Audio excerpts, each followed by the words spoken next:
Жеңіс күні қарсаңында Оралдағы соғыс ардагерлеріне дәрі-дәрмектер мен естелік сыйлықтар табыс етілді. Егіске қалалық әкімдік пен жергілікті медициналық мекемелердің бірі ұйытқы болды.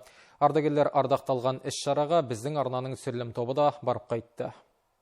Жасы 100-ге таяса да, сұрапыл жылдардың куәгері Вениамин Скаленко тың қалпынан танған емес. Тіл көзіміз тасқа, бұл жолы да қонақтарын ерекше қуанышпен қарсы алды. Бастысы ілтипат дейді ол. Денсаулық басты байлық, сондықтан жеңісті жақындатқан жауынгер ұйымдастырушыларға алғысын білдірді.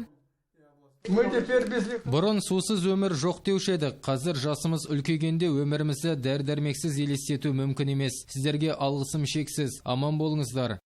Құрметті Борис Сергейұлы, сізді келе жатырған мерекемен құттықтаймыз. Біздің шағын сыйлығымызды қабыл алыңыз, деніңіз сау болсын. Дәл осындай естелік сыйлықтар Борис Шолубайға да табыс етілді. 97 жаста алқымдаса да майдангер өзін жақсы сезінеді. Мейрам қарсаңында Ұлы Отан соғысының ардагерлеріне қалалық әкімдік пен Талап акционерлік қоғамының өкілдері осылайша құрмет көрсетті. Ұлы Отан соғысы ардагерлеріне әртүрлі біздің меценаттардың қолдауымен шаралар ұйымдастырылуда. Соның бірі бүгін Талап акционерлік қоғамы, Орал қаласы әкімдігінің ұйымдастыруымен, Талап акционерлік қоғамының қолдауымен ардагерлерге дәрі-дәрмектер жеткізу шарасы ұйымдастырылып отыр. Әрине барлық санитарлық нормаларды сақтай отырып, ардагерлердің өздерінің сұранысы бойынша дәрілерін жеткізіп отырмыз.